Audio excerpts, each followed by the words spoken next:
So, afternoon guys, maglalagay tayo ng geoload ito sa kanyang transmission sa lower section.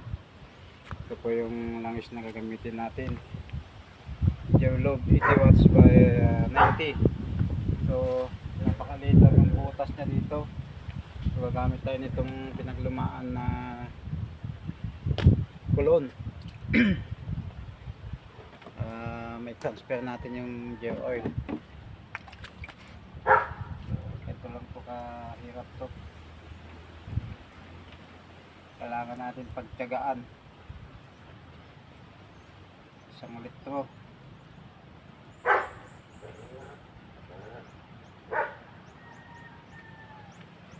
Tagal ito na puno.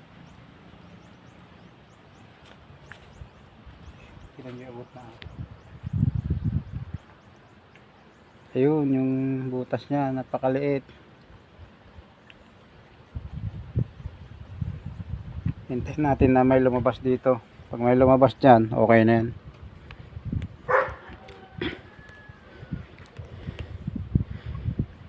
Ayan. Dahan-dahan natin lalagyan ng geoload para sa kanyang transmission.